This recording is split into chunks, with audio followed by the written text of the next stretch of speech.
Halo Sobat Art, hari ini kita kedatangan tamu spesial di podcast saya, yaitu Bapak Sion Teja.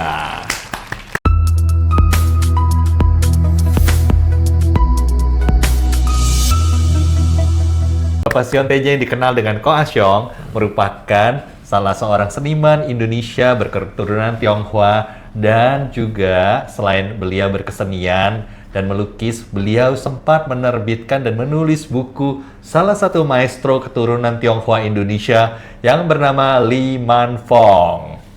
Ini dia covernya, ada 2 jilid tahun 2005. Ini yang gaya Eastern dan ini yang gaya Barat.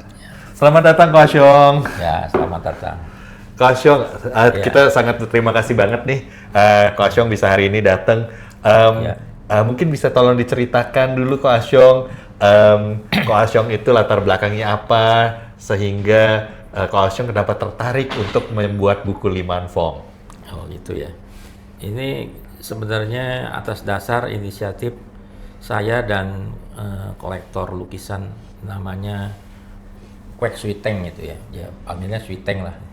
Jadi dia punya koleksi Lee Man Fong banyak. Setelah itu ada pikiran untuk membuat satu buku sebagai dokumentasi. Setelah itu saya berpikir alangkah baiknya kita kumpulkan kolektor-kolektor yang mengoleksi lukisan Lee Man Fong untuk dibukukan. Setelah itu ya Pak Suiteng setuju untuk merealisasi pembuatan buku ini. Buku ini juga cukup banyak waktu ya untuk mengerjakannya. Selama kira-kira ada 2 tahun lebih, hampir 3 tahun baru terrealisasi, mengumpulkan sekian banyak, kira-kira ada hampir 400 lukisan lah dari kira-kira berapa kolektor, ada berapa kolektor banyak ini, semua ada di buku ini tertulis. Ya, sini ya. Ya kira-kira ada berapa? 40 lah ya. 40 ada kali ya. Ya, kurang lebih 40 kolektor. Jadi dibikin satu buku yang tebal, kira-kira ada dibagi 2, yang satu lebih ke western, banyakan yang ke lukisan konvensional. Yang kedua, buku jilid kedua itu banyak yang ya Chinese style ya, lukisan kayak ketimuran gitu, kayak lukisan Chinese painting. Yang saya maksud itu dua lukisan yang terpisah itu, yang satu itu western itu gambarnya banyak, backgroundnya terisi penuh. Kalau yang timur, yang Chinese style itu backgroundnya polos, hanya digambar objeknya yang menonjol. Ya itu kira-kira yang saya pisahkan antara barat dan timur. Oke, baik. Ko Asyong, dari begitu banyak seniman Indonesia, kenapa Ko Asyong menaruh minat selain Pak Suiteng punya banyak koleksinya? Apa yang menurut pengalaman Ko Asyong setelah buat buku ini sebelumnya hingga saat ini, apa yang membuat Ko Asyong melihat bahwa seorang Lee Man Fong itu sebenarnya salah satu seniman andalan Indonesia? Ya karena saya sebagai pelukis juga ya sedikit banyak ya mengetahui lah, Man Fong itu punya kelebihan, dia melukis apapun baik gitu. Kalau dia gambar yang lain ya sudah kelihatan kelemahannya. Kalau Man Fong itu dari gambar figur orang, landscape, binatang segala macam, dia bikin standarnya sama gitu. Dia saya anggap ini pelukis komplit lah, dia bisa menguasai lukis apapun. Dan saya juga berasa ini pelukis juga kontribusinya pada seni lukis di Indonesia ya sangat menunjang ya. Dia sampai bisa dipercayakan oleh Presiden ke-1 Soekarno untuk membuat buku 5 buku koleksi dari Presiden Istana Soekarno. Sampai bisa dipercaya begitu, berarti ini dia punya bobot ya untuk kita bukukan juga lah lukisan-lukisan yang khusus buku Lee Man Fong. Oke. Lee Man Fong sendiri lahir tahun 1913 di Tiongkok, lalu perjalanannya dia ke Singapura ya Pak ya? Ya, ke Singapura ya. Dari Singapura, ini adalah karya pertamanya Lee Man Fong pada saat berumur 16 tahun. Di sini masih beraliran barat lah, western style. Western style, impresionis, dan juga kita lihat judulnya Kuil Suang Lin Chan di di Singapura di Toa Payoh tahun 29. Ini artinya Lee Man Fong pada saat itu umur 16 tahun. Jadi setelah 16 tahun kita lihat berikutnya adalah tahun 33 mulai ke Jakarta ya Ko ya. Ya, di Jakarta ya. Cerita tentang rumah di daerah Pejagalan yang sekarang tuh dekat Pluit kota, ya. Kota itu. Ya. Pejagalan kota. Oh, kota ya. Oke. Lodok ya. Ya, jadi tahun 33 sebelum Indonesia merdeka. Jadinya kalau kita lihat nih sebenarnya Lee Man Fong ini jasanya besar untuk pembentukan identitas bangsa Indonesia karena dia menjadi salah satu warisan budaya dan seni rupa Indonesia. Sehingga dia memberikan kontribusi dengan tekniknya melukis, baik melalui teknik barat maupun teknik timur. Dia bisa menjadi salah satu seniman Indonesia yang terus dikoleksi oleh kolektor-kolektor Indonesia dan Asia Tenggara. Oke, kalau menurut apa pengalaman Ko Asyong yang paling seru dalam pembuatan buku ini, Ko? Ya saya bisa melihat lebih banyak lagi koleksi karya-karya Lee Man Fong, ternyata banyak sekali gitu. Ada yang semua saya lihat juga dengan kalau melihat lukisannya tuh yang benar-benar bagus ya. Jadi hati juga rasanya senang gitu rasanya. Yes. Dengan apa? Saya juga karena saya juga sebagai pelukis benar-benar mengagumi sekali dia punya teknik itu, tekanan-tekanan, dimensi, perspektifnya juga sangat dikuasai benar. Yes. Jadi terang gelapnya, dimensinya, fokusnya semua lengkap. Yes. Itulah namanya pelukis yang saya lihat ya hebat lah itu. Luar biasa. Buat para pemirsa bisa melihat karya Lee Man Fong di Galeri Nasional maupun di Museum Macan, atau Anda bisa mendapatkan buku ini. Nanti kita tulis bagaimana bisa mendapatkan buku ini. Bisa di Art Momento. Kita akan dapatkan buku ini dari Ko Asyong. Untuk Anda buat yang mau pesen silakan. Ya. Ini bagus banget ya kudanya ya. Yang saya suka dari buku ini Ko Asyong, ini kualitas fotografinya cukup bagus ya. Ya, tajam. Jadi kita agak kalau ngelihat 400 lukisan Lee Man Fong rasanya hampir nggak mungkin. Karena tersebar di antara 40 lebih kolektor. Dengan buku ini kita bisa ngelihat kurang lebih hampir semuanya karya-karya Lee Man Fong terbaik ada di dalam buku ini. Bagus banget. Dan Lee Man Fong ini dia ada kelebihan emang. Umumnya dia gambar di sket dulu atau dia on the spot langsung. Umumnya begitu. Dia jarang menghindar untuk dari foto melukis. Dia bahkan dari sket atau lukis langsung. Nah, itu yang bikin jadi dia tuh benar-benar matang gitu dengan penangkapan alam sesungguhnya itu. Wow, iya ya.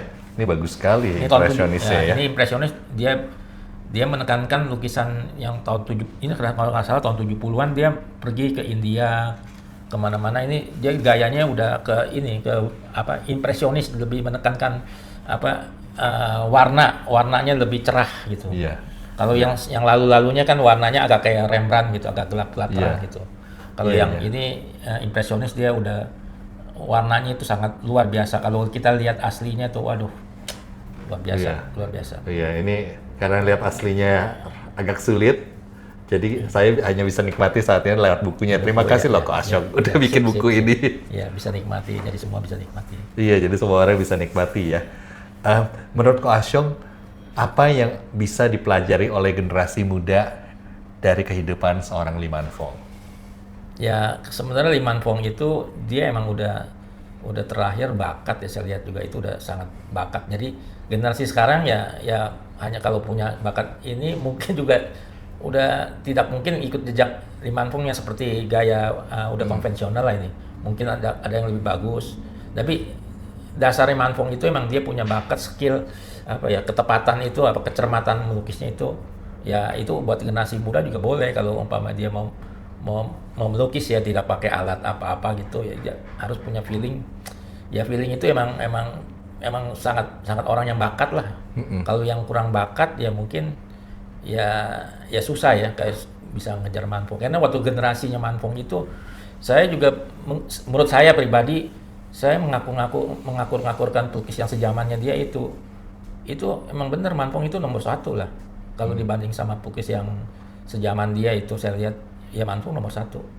Karena dia punya kelebihan yang kita kayak berasa susah diucapkan deh, hebat sekali. Iya. Nah, tadi kan kita bicara mengenai dari segi diskurs atau akademiknya Li Man Fong, Ko Asyong. Boleh tahu nggak pasarnya Li Man Fong itu secara nilai finansial, Ko Asyong inget gak sih berapa sih rekor termahal Li Man Fong yang pernah terjual di dunia? Waduh, banyak ya, berapa ya? Waktu itu yang Bali Lab tuh kira-kira sampai 30, di rupiahnya kira-kira 30 M lebih lah. 30 M lebih ya Ko Asyong ya? Iya. Yang terakhir ada berapa lagi tuh? Ya lebih dari itu, kurang lebihnya segitulah. Iya. Antara di bawah 50 M lah. Iya. Itu yang besar lah, yang namanya Bali Live itu. Yang ukurannya kira-kira 2,5 meter kali, ya kurang lebih 90 atau 100 lah gitu. Iya. Itu yang mahal Bali Live-nya. Jadi di atas 50 M ya? Iya, iya. Jadi pemirsa, bayangin kalau Anda mau melihat lukisan Li Man Fong yang terbaik dan terbesarnya di atas 50 M. Ya, itu Bali Live lah yang ukurannya besar ya. Bali Live ya? Kalau yang panjang-panjang, yang umpamanya gambar vertikal itu panjang-panjang, yang umpamanya burung dara, sepasang merpati atau sepasang maskoki. Tapi yang periode antara tahun 40-an sampai 50-an itu harganya kira-kira bisa di atas 2-3 M, 5 M lah. Sekitar 5 M-an ya? Ya. Wow. Itu. Tapi kalau yang karya yang di bawah tahun itu kira-kira tahun 70-an, tahun 60-an, ya itu di bawah itu lah. Iya. Ya, memang beda sih. Yang dulu itu yang tahun 40 itu dia gambar emang apa ya? Lebih nggak mandang komersilnya, jadi lebih memandangkan nonjol keseniannya. Kalau yang belakangan itu karena kenapa? Karena banyak pesanan gitu. Jadi dia gambar ya berdasar pesanan. Jadi kurang 100% untuk artnya di situ. Saya menilai begitu. Jadi emang tapi nggak kalah bagus juga, tapi lebih nyeninya di itu tahun 40-an, tahun 50-an. Yang di bawah itu bagus, tapi dia belum 100% itu untuk keluaran dia punya itu apa? Dia punya seni yang beratnya itu belum. Karena orang pesen kan maunya kan cantik-cantik. Kalau yang seni kan nggak cantik, tapi menyentuh bagi orang yang ngerti melihatnya gitu. Benar sih, benar. Sedangkan kalau yang tahun 50-an ini kita lihat masih cukup beda satu gambar dengan gambar lainnya. Tapi kalau kita lihat tahun 70-an sudah agak mirip-mirip ya. Pesanan, makanya Man Fong itu terkenal gambar burung dara sama Mas Koki. Itu langganan pesanan dia banyak sekali. Banyak orang kaya Indonesia yang pesan dia maunya kan artinya bagus, merpati itu kan perdamaian, ngerti kan. Mas Koki itu kemakmuran lah. Jadi digantung di rumah tuh rasanya hati juga begitu gitu, senang jadinya. Ada sugestinya. Jadi kalau emang benar. Saya ingat Ko Asyong nih, tahun 88 dulu yang burung merpati berapa harganya Ko Asyong? Merpati zaman dulu ya puluhan juta lah dulu lah kira-kira. Tapi sekarang kan udah paling murah udah ratusan juta lah. Itu pun yang biasa-biasa, yang karyanya nggak terlalu berapa. Karena kan terakhir kan karya-karyanya dia sakit itu kan tahun 80-an dia. Feeling-feelingnya juga agak kurang gitu. Tapi ya masih bagus, tetap namanya pelukis bagus itu. Biar dia sekurang-kurangnya juga mesti kuat gitu. Iya. Benar. Wow, jadi itu sekurang-kurangnya aja masih berharga ya? Iya. Seniman dia, tanda tangan dia aja udah berharga ya? Sekurang-kurangnya yang ngelukis itu tetap dia punya powernya masih ada gitu. Tapi lain sama dibandingin sama dia waktu yang lalunya itu, apalagi yang tahun tua-tuanya itu dia benar-benar, kalau saya kan udah banyak dengar dari cerita dari guru saya tuh Xiao Tikui, Man Fong itu memang dia tuh sejati, dia ngelukis benar-benar buat art. Jadi nggak terlalu komersil. Kalau yang belakangan ya mau nggak mau sih dia nurutin apa adanya, orang pesan gitu. Iya. Sedangkan kalau dulu Ko Asyong belajar ngelukis tuh dari Pak Xiao Tikui berapa tahun, Mbak? Waduh, itu ya kira-kira ya beberapa tahun nih. Saya sebenarnya belajar sama Xiao Tikui bukan belajar tiap hari datang gitu. Hanya kalau diajak sama-sama melukis, dikasih bimbingan, dikasih tahu ini dimensinya bagaimana, ini perspektif jauh dekatnya bagaimana itu. Itu ya selama 5 tahun, ada 3 tahun, 5 tahun saya ada kali. Karyanya juga bagus Ko Asyong, realisnya, tekniknya sangat tinggi. Ya sebenarnya Xiao Tikui itu dia di samping dia pelukis, dia juga punya punya kayak semacam kebatinan dia yang nulis buku Suryo Motaram itu dia orang-orang filsafat sih sebenarnya. Jadi di samping dia melukis dia juga ada bimbingannya bagus sekali. Iya. Baik Ko Asyong. Nah, kenapa Ko Asyong kok mau sih jadi seniman? Terus itu jadi ahli dari Man Fong. Dari zaman dulu ya saya tuh suka gambar yang melukis ya, suka gambar di lantai lah, suka gambar di dinding-dinding lah begitu. Jadi setelah itu ya udah kira-kira apa SD tanggal SMP, sejak SMP itu ya pernah belajar sih gambar foto di itu Lokasari dulu tuh, foto gambar Mangga foto. Besar ya? Iya, udah itu belajar lagi sama pelukis yang cat minyak itu. Mbah Rizky itu pernah dengar kan? Pernah. Mbah Rizky sama satu lagi yang di ada satu tempat namanya si Chandra itu. Iya. Saya juga pernah belajar, dia juga seorang pelukis. Iya. Jadi ya udah itu pada saya juga udah itu ya berkembang sendiri lah. Akhirnya ikut bergabung ke pasar seni juga pernah. Iya. Ya sampai sekarang ya itulah. Pengalaman-pengalaman menarik apa yang Ko Asyong alami dalam karir Ko Asyong di bidang seni rupa?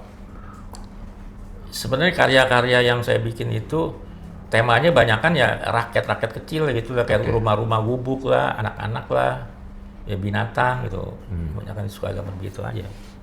Jadi nggak ada spesial apa, belum ketemu sih. Iya. Kalau dalam art dealing gimana Ko Asyong? Ada yang seru-seru gak ceritanya? Dat dealing gimana? Maksud saya waktu jadi apa? Jadi art dealer gitu. jual beli karya. Jual beli karya ya lucu juga sih. Pertama-tama saya jadi art dealer itu ya justru itu lukisan Li Manfong. Oh. Lukisan Li Manfong tuh ada yang mau jual, kolektor mau jual lukisan Li Manfong. Nah, akhirnya saya bantu jual ke satu kolektor. Udah itu kira-kira dulu belasan juta lah, antara berapa ya? Tahun berapa itu kok? Waduh, tahun berapa lupa. 80-an? Mungkin sih tahun 80-an. Itu cuma hanya belasan juta. Tapi saya tuh dari lukisan itu saya bisa untung sampai ya 100% lah. Umpamanya harganya 100, saya bisa jual 200 gitu. Wow. Dulu udah tuh bakat ya. Iya, dulu tuh berasa kayaknya itu pun yang beli tuh berasa murah gitu. Karena saya juga nggak tahu harga, yang jual juga nggak tahu harga gitu. Ya udah akhirnya ya semuanya nggak tahu harga, tapi saya kenyataan saya untung banyak lah di situ. Saya berasa ini lukisan kok cuman hanya ngenalin, jualin begini kok bisa untung banyak gitu. Iya. Nah dari situ saya berpikiran ya mendingan cari lukisan, jual lukisan aja. Nah dari situ saya jadi bisnis lukisan itu aja. Dari bisnis lukisan udah kebeli apa aja sekarang? Waduh banyak lah itu, dari anak sekolah, rumah, segala macam lah itu. Iya. Itu bukan dalam sekejap mata semalam jadi, itu beberapa tahun kemudian itu terus ngegali itu akhirnya. Udah 40 tahun lebih ya Ko Asyong ya? ya? Itu bukan terbangnya pendek, itu tinggi sekali udah. Kerja keras. Iya. Juga melayani kemauan para kolektor kan nggak mudah ya? Iya, dan kenal sama kolektor besar dan bisa dipercaya sampai dikirim ke luar negeri, ke Belanda, ke Cina, ke Eropa, semua lah itu. Saya banyak pergi, itu hunting lukisan-lukisan yang ini. Ya itu banyak juga yang kita dapat lukisan-lukisan Li Manfong. Memang lukisan Li Manfong itu saya suka, ya kolektor yang Pak Switeng itu juga suka. Jadi kebetulan sama-sama suka, ya udah geber terus. Dan lukisannya dulu juga Manfong tuh belum terlalu mahal. Gara-gara kita orang banyak beli itu naik terus, nggak pernah turun, itu naik terus. Nah itu terjadilah, jadi harga lukisan sekarang jadi mahal gitu. Kalau menurut Ko Asyong, apakah lukisan Li Manfong bisa dibilang sebagai investasi? Kalau dulu memang benar, itu bisa benar-benar investasi. Kalau sekarang ini kan harga jual belinya sudah jelas, jadi keuntungannya juga nggak terlalu bisa diharapkan untuk investasi lah. Cuman kita tuh berasa kalau beli lukisan Li Manfong itu kita berasa aman gitu. Kapan-kapan kita mau jual lagi bahkan bisa untung, dan bahkan nggak mungkin nggak bisa jual gitu. Yang kita takutkan koleksi kan kita beli itu mau jual nggak bisa, second market nggak ada gitu. Kalau Manfong tuh goal terus itu mana masih tetap orang berebut gitu. Kalau punya kebetulan dapat koleksi yang bagus, ya saya rasa sih lebih dari harga kita beli deh, jangan hitung kurs dolar lah, apalah itu mah susah ya. Tapi kalau dengan simple ya itu masih untung gitu. Gitu ya Ko. Wah, thank you Ko. Seru banget nih Ko diskusinya. Apakah ada lagi yang mau disampaikan Ko Asyong? Iya, kalau bisa sih yang pembeli, yang kolektor baru itu ya harus hati-hati, harus banyak nanya-nanya lah. Apa lukisan itu asli atau palsu? Karena lukisan sekarang ini Li Manfong itu emang susah dipalsuin sih. Bagi saya sih gampang untuk melihatnya, tapi bagi orang yang awam yang belum pernah lihat Li Manfong bisa kelihatannya mirip Manfong gitu. Jadi hati-hati. Iya. Jadi manfong itu sekarang itu udah banyak yang malsuin gitu. Tapi malsunya masih tetap buat saya sih masih kurang bagus ya, masih gampang dilihat lah. Tapi kalau bagi awam itu hati-hati, check and recheck lah gitu. Baik. Karena lukisannya sekarang udah mahal ya, orang berusaha untuk malsuin gitu. Baik, kalau Ko Asyong bisa dihubungi lewat IG ya. Ya. Nanti kita tulis IG-nya Ko Asyong di sini. Ya. Demikianlah podcast kita bersama Ko Asyong, seorang tokoh legendaris di Indonesia untuk yang menyatakan apakah karya Lee Man Fong ini layak dibeli atau kualitasnya kurang. Apakah Anda setuju dengan komentar-komentar yang kita diskusikan hari ini? Tolong share dan komen di bawah. Sampai jumpa di edisi podcast Dr. Seni Wijaya. Sampai jumpa.